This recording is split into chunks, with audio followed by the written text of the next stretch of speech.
고린도전서 1장 26절부터 31절까지 말씀입니다. 신약성경 264쪽입니다. 오타가 났습니다. 16절이 아니고 26절부터 31절까지 읽겠습니다. 형제들아, 너희를 부르심을 보라.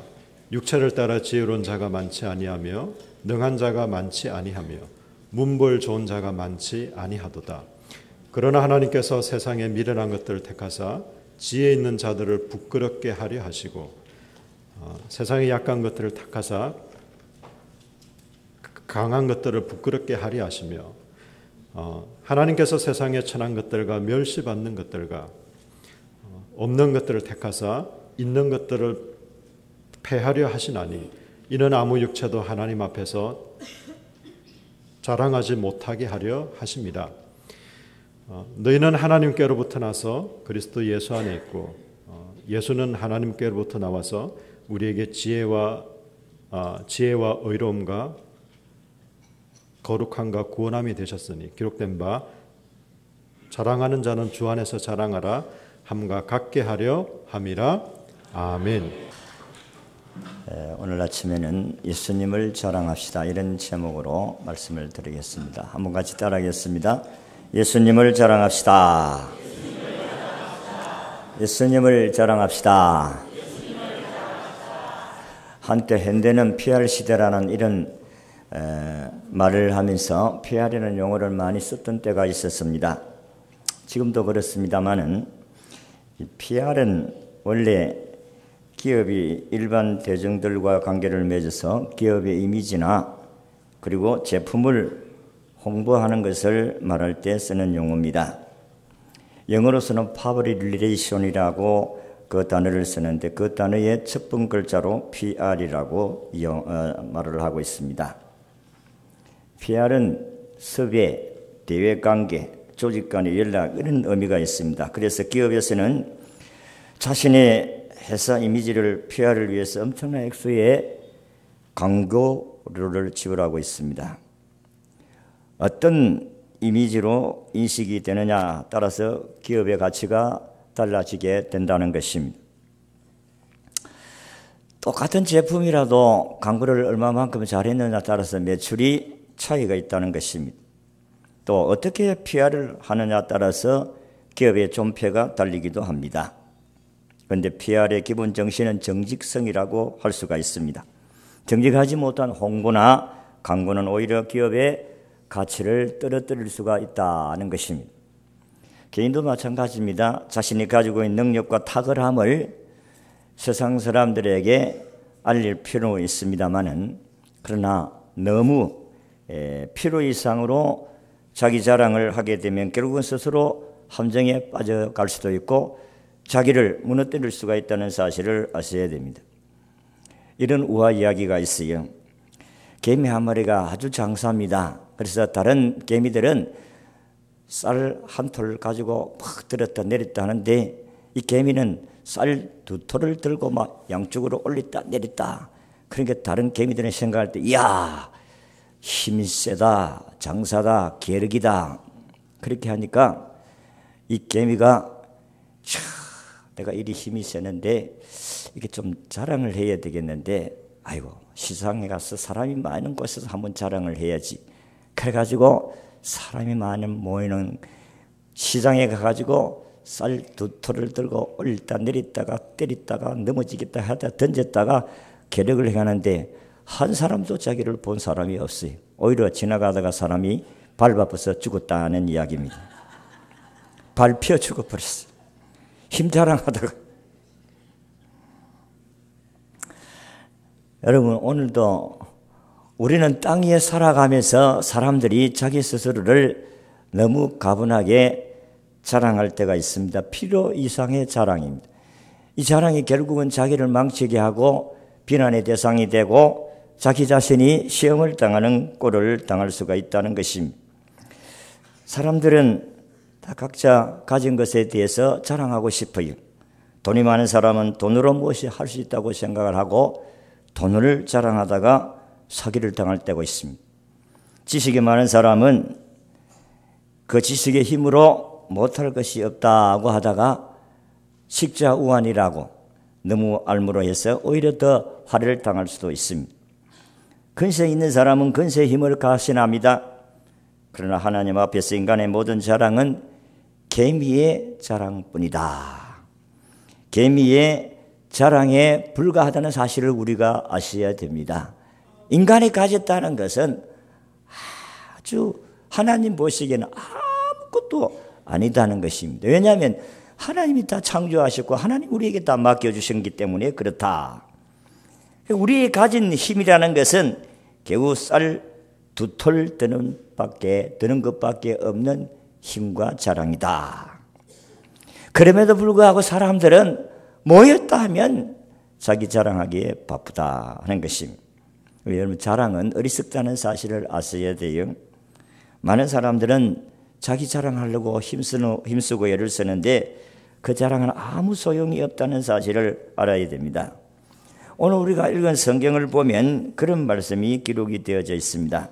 이 고린도 교회의 성도들의 출신 신분을 아주 자상하게 구체적으로 밝히고 있는 사실을 알 수가 있습니다.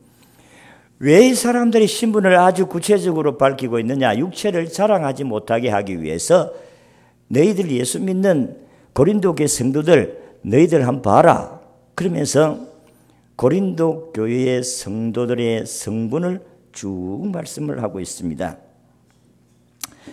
그들의 출신 성분을 통해서 서로 겸손하게 서로 섬기고 또 겸손하게 해야 된다는 사실을 가르치기 위해서 그렇게 말씀을 하신 것으로 볼 수가 있습니다. 성경은 미천한 자들, 약한 자들, 천한 자들이라고 말씀을 했어요. 우리 주 예수 그리스도께서 이 세상에 오심으로 말미암아 우리에게 소망을 주셨습니다. 우리에게는 희망과 꿈을 주셨어요. 주님이 아니었다면 오늘도 우리는 이 자리에 있을 수가 없습니다. 우리 하나님의 그 깊은 사랑과 그 높이와 넓이와 길이와 넓이를 우리가 깨달아야 한다는 것입니다. 그럴 때에 겸손하게 이 땅에 오신 주님을 가슴에 모시고 우리가 중심으로 주님을 섬겨갈 수 있게 될 줄로 믿습니다.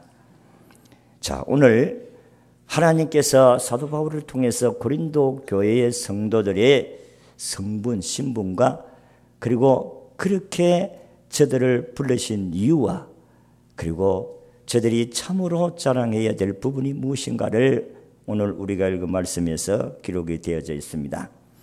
첫 번째, 하나님께서 하나님의 부르심을 받은 고린도 성도들아 너희 자신을 보아라. 너희 신분을 한번 보아라. 그러면서 세 가지 부분으로 이야기합니다. 첫 번째는 육체를 따라 지혜 있는 자가 많지 아니하다.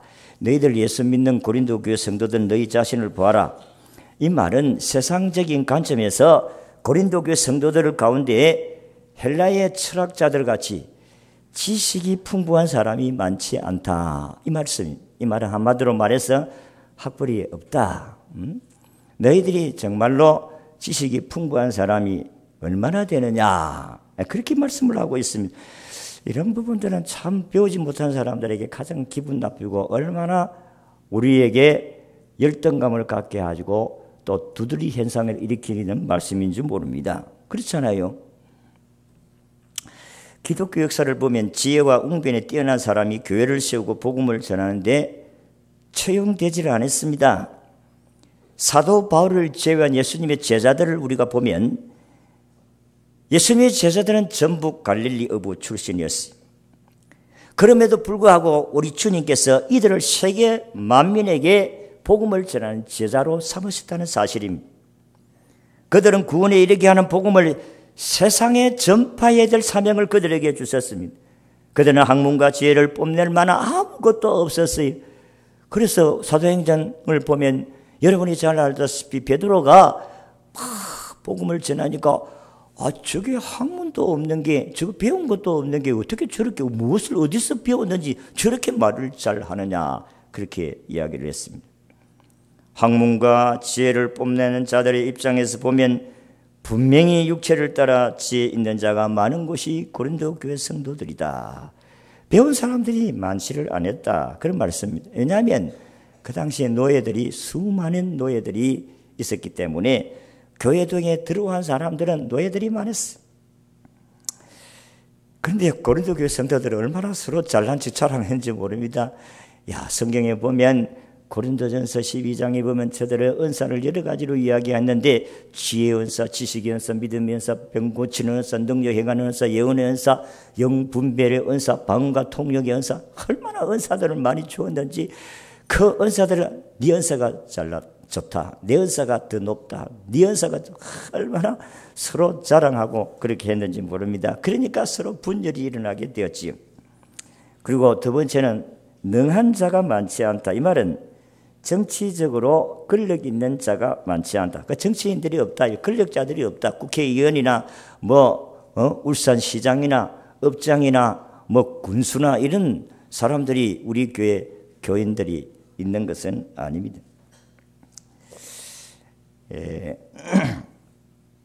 사람들은 그렇지 않겠습니까? 우리 교회도 울산시장이 우리 교회에 나오면 우리 교회도 울산시장이 우리 교회에 나온다 이러면은 우리가 서로 마음에 권력자들을 통해서 서로 위로를 받을 수가 있지 않습니까? 기독교의 구원의 부흥은, 교회의 부흥은 이렇게 위대한 왕이나 정치가의 후원에 의해서 교회가 성장된 것이 아니다는 사실입니다. 오히려 이 정치인들을 통해서, 권력자들을 통해서 기독교인들이 얼마나 핍박을 당했습니까? 화형을 당하고 옥에 가두어서 순교를 당하고 얼마나 사자밥이 되어지고, 우리 권력자들에 의해서 기독교인들이 엄청나게 박해를 당한 것은 기독교 역사를 통해서 알 수가 있습니다. 마찬가지입니다. 고린도 교회 성도들이 까불지 마라 너희들. 너희들 뭘 그렇게 자랑할 게 있느냐. 두 번째는 문불 좋은 자가 많지 않다. 이렇게 말씀했는데, 문불 좋다는 말씀은 왕족이나 귀족이나 그리고 가문이 좋은 명문 귀족들이 없지 않느냐. 고린도 교회 성도들 중에 사실은 상류급의 출신들이 없었습니다.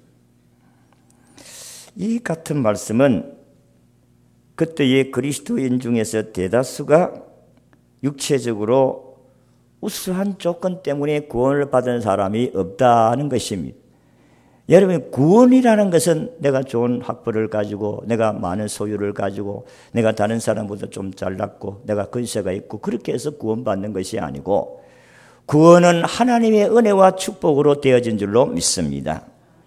하나님의 사랑과 은혜로 되어지는 것이지, 사람이 세상적인 것을 가지고 하나님의 구원을 얻는 조건이 아니다는 것입니다. 그렇다고 해서 초대교회가 세상적으로 내세울 만큼 그런 조건을 갖춘 사람들이 전혀 없다는 그런 말씀은 아닙니다. 사도행전 17장 34절에 나오는 디오누시오라는 사람은 관원이었어요. 그러니까 공직에서 그래도 높은 지위에 있는 사람이고, 사도행전 10장 13장 1절에 보면 헤롯의 젖동생 마나엔과, 여러분, 왕의 동생이 예수를 믿고 들어왔어요. 그리고 사울이라는 사람은 우리가 잘 알다시피 그는 정말 최고 학부를 가지고 있는 사람입니다.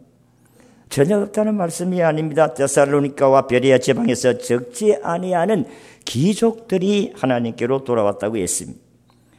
에라스도 같은 사람은 고린도 지방의 재무 일을 맡은 사람, 울산시 같으면 세무서장을 맡았든지 이런 간직에 있는 사람들도 저들은 들어갔습니다마는, 그러나 대부분의 사람들이 다 빈곤하고 천한 사람들이었다. 아까도 이야기했지만은 로마 제국은 그 로마가 지배를 하는 그 주위의 나라를 다 합쳐서 노예가 6천만 명이에요. 우리 남녀 합쳐서 남북이 합쳐가지고 7천만 민족이라고 하지만 우리나라가 지금 5천만, 남한이 5천만, 저 북쪽이 2천만. 어쨌든 우리는 7천만 민족이라면 노예가 6천만 명. 그러니까 예수 믿는 사람들이 교회 안에 들어오면서 거의 노예들이 7, 80%다는 것입니다. 그런데 사람들이 여러분들이 잘 알다시피 노예라는 것은 사람이 아니에요. 그들은 그냥 도구입니다. 도구. 농사를 짓는 갱이나 삽이나 이런 도구에 불과하다는 것입니다. 이들은 인격적인 존중을 받을 수 없는 사람들입니다. 이들은 병들면 버리면 돼요. 죽여둘 수 있어요. 인격적인 대우를 받을 수 없는 사람이 노예들이다는 것입니다. 마음대로 죽일 수가 있어요. 주인이. 노예가 결혼을 시켜가지고 아이를 낳으면 그거는 주인의 것입니다. 지 자식이 아니에요. 이와 같이 한낱 물건에 불과한 노예들을 예수 그리스도께서 저들을 택하시고 부르셔서 하나님의 자녀를 만들어 주신 줄로 믿습니다. 여러분, 노예가 아무런 영향이 없어요. 비천하고 연약한 이들이 하나님의 은혜로 말미암아 은사도 받고 능력도 받고 병도 고치고 이 엄청난 역사를 이루고 나니까 마치 자기가 뭐 된 것 같이 착각을 하고 의시되니까 서로 분파가 생겨지고 교회 안에 문제가 생겨지고 그래서 왜 너희들을 이렇게 천하고 약하고 미련한 사람들을 내가 택했느냐? 자랑하지 못하도록 하기 위해서 그렇게 택했다. 주님이 우리에게 말씀을 하셨습니다. 자, 그래서 두 번째, 하나님께서 미련하고 약하고 천하고 없는 것들을 택하신 이유가 오늘 29절을 우리가 읽어보면 그렇게 말씀을 합니다. 우리 다 같이 고린도전서 1장 29절을 같이 읽습니다. 시작. 이는 아무 육체도 하나님 앞에서 자랑하지 못하게 하려 하심이라. 하나님이 자랑하지 못하도록 하기 위해서 이런 사람들을 불렀다 했습니다. 오늘 우리는 우리 자신의 신분을 알아야 됩니다. 우리는 죄인입니다. 한번 따라합시다. 나는 죄인이다. 죄인이 용서받은 의인이 된 거지 우리 자신은 돌아보면 우리는 죄인이에요. 아무것도 아니에요. 우리는 우리 자신을 못 보니까 서로 잘났다고 하고 서로 낫다고 하고 서로 비판을 하고 그러는데 아무것도 아니에요. 그래서 사도 바울은 고린도 교회 성도들의 성분을 쫙 발표했어요. 너희 가운데 육체적으로 지식이 있는 사람들이 많으냐? 너희 가운데 문불 좋은 자가 있느냐? 너희들이 뭐 건세 있는 사람들이 있느냐? 이렇게 너희 노예 아니냐 이 사람들아. 뭘 자랑할 게 있느냐?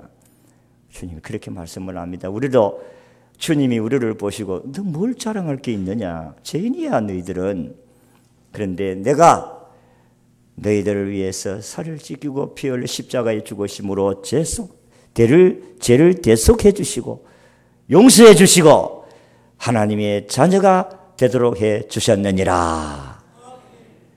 그걸 기억하라는 거예요. 우리 교회 오면 좀 세상적인 자랑하지 말고 이야기하지 말고 좀 은혜를 받은 것에 대해서 예수님 자랑하고 예수님이 어떻게 해주신 것에 대해서 자랑하고 그걸 좀 했으면 좋겠어요. 하면 뭔가 세상적인 이야기들로 인간적인 이야기들로 해서 시험 들게 만들고 그럴 필요 없어요. 하나님 우리를 택하신 이유가 한마디로 말해서 따라합시다. 예수님 자랑하도록 너희들을 불렀다.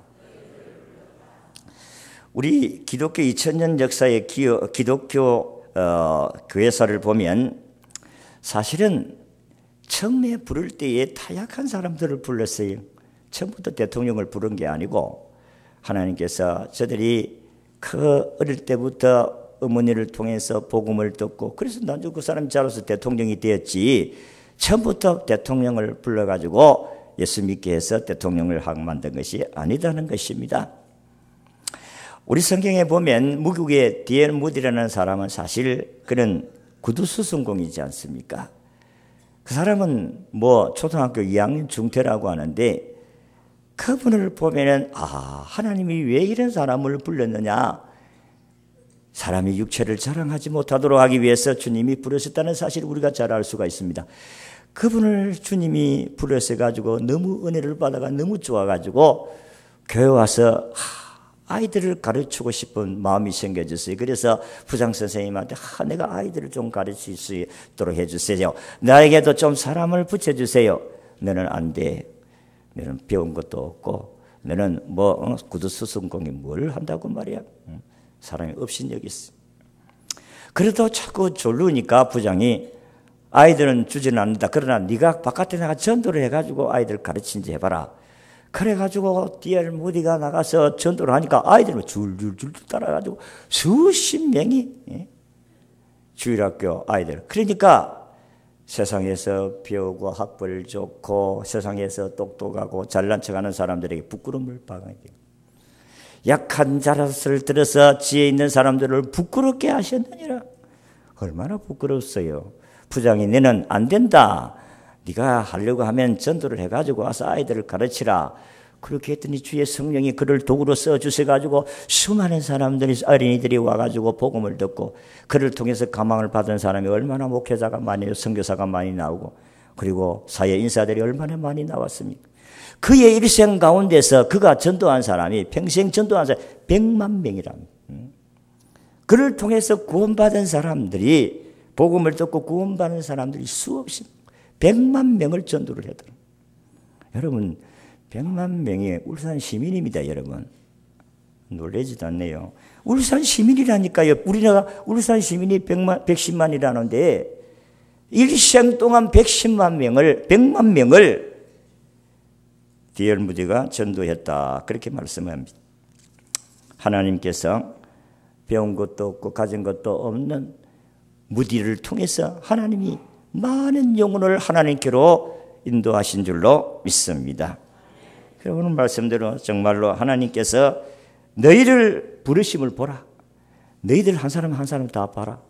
우리 교회에 육체를 따라 지혜로운 자가 많지 아니하고 능한 자가 많지 아니하고 문벌 좋은 자가 많지 아니하도다. 그럼 뭘 자랑하느냐? 나는 지혜 은사 받았다. 나는 지식의 은사 받았다. 나는 병 고치는 은사 받았다. 나는 능력 행하는 은사 받았다. 나는 예언의 은사 받았다. 영분별의 은사 받았다. 나는 방언 통역의 은사 받았다. 자랑하지 마라 이게. 누가 그 은사를 주었느냐? 주님이 주셨다는 거예요. 오늘 우리는 하나님 앞에서 자랑할 게 하나도 없습니다. 하나님 다 주셨잖아요. 하나님이 안 준 것이 우리에게 하나도 없어요. 주님이 우리에게 주심으로 말미암아 우리가 누리는 것이지. 그래서 어떤 사람 많이 받고 어떤 사람 적게 받는 그 차이지.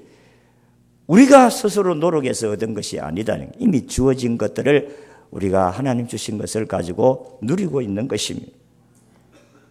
그래서 자랑하지 말. 예레미야 9장 23절에도 여호와께서 이와 같이 말씀하시되 지혜로운 자는 그의 지혜를 자랑하지 말고 용사는 그의 용명을 자랑하지 말고 부자는 그의 부함을 자랑하지 말라. 자랑하는 자는 이것을 말씀하시되 지혜로운 자는 그의 지혜를 자랑하지 말라. 이것은 너희들이 자랑할 때에 하나님이 나에게 이런 명철을 주신 것을 하나님 앞에 자랑해라. 그리고 하나님이 나에게 사랑을 주시고 나에게 정의와 공의를 주셔서 내가 선한 일에 힘쓸 수 있도록 해주신 그 주님을 자랑해라. 그래서 우리가 마지막으로 예수님을 자랑해야 됩니다. 우리가 자랑해야 될 이유를 거기에 말씀합니다. 30절 같이 읽습니다. 시작. 너희는 하나님으로부터 났어. 그리스도 예수 안에 있고 예수는 하나님으로부터 나왔어. 우리에게 지혜와 어려움과 거룩함과 구원함이 됐었으니 기록된 바 자랑하는 자는 주 안에서 자랑하라 한가 같게 하려 함이라 말씀하셨습니다. 우리 하나님께서 예수님을 통해서 우리에게 지혜를 주시고 예수님을 통해서 우리에게 의로움을 주시고 예수님을 통해서 우리가 거룩하게 하시고 예수님을 통해서 우리가 구원함을 얻게 되었다고 했습니다. 그러므로 우리가 자랑해야 될 것은 예수님을 자랑해야 된다는 것입니다. 예수 그리스도가 이 땅에 오심으로 말미암아 우리가 온 누리에 그리스도의 탄생을 전파하고 예수님을 자랑하고 노래해야 될 줄로 믿습니다. 고린도 교회 성도들의 신분은 되게 낮고 천했습니다. 그래서 사도 바울은 형제들아 너희를 부르심을 보라. 육체를 따라 지혜로 있는 자가 많지 않아 능한 자가 많지 않아 문불 좋은 자가 많지 아니하도다 했습니다. 우리는 이 세상적인 외적인 것을 이야기할 수는 없습니다만은 오늘 신약시대 저와 여러분들은 다 죄인이다 하는 사실을 깨달은 사람들은 진심으로 주님을 자랑하고 높이고 찬양할 수 있게 될 줄로 믿습니다. 자신을 알아야 돼요. 분수를 알아야 되고 자기의 신분을 알아야 됩니다. 우리가 좋은 가문에 태어났다고 했어. 내가 열심히 공부해서 대학을 나왔다고 했어. 내가 열심히 노력해서 사업을 해서 돈을 많이 벌었다고 해서 그거 자랑할 게 아니다. 그거 자랑하지 말라. 교회는 구원받은 은혜를 자랑해라. 교회는 예수 그리스도가 어떻게 우리를 구원하여 주신 것에 대해서 자랑해라. 여러분, 성경에 보면 사울은요, 처음에 왕을 세울 때에 아이고 나는 왕이 아니다, 안 된다 그렇게 했던 사람이 왕이 되고 난 후에 뻣뻣해져 버렸어요. 사람이 교만해만 안 돼요. 교만은 패망의 선봉입니다. 그냥 평범하게 평신도로 있을 때는 모르는데 그냥 직분을 맡고 난 후부터는 그냥 목이 뻣뻣해져 가지고 하나님이 기뻐하지 않아요. 뭘 자랑해요? 죄인이 구원받고 직분 주신 것에 대해서 감사합니다. 이해가 저물어 갑니다. 구주 예수 그리스도의 성탄을 맞이합니다. 우리 자신을 돌아보고 겸손하게 주님을 맞이할 수 있기를 바랍니다. 그리고 이 해를 잘 돌아보시고 결산하고 겸손하게 주님 새해도 나에게 또 하나님이 기회를 주신다면 열심히 주님 섬기고 주님 자랑하겠습니다. 이런 마음으로 이 해를 마무리하고 새해를 맞이하는 우리 모든 성도들이 되시기를 주의 이름으로 축원합니다. 기도하겠습니다.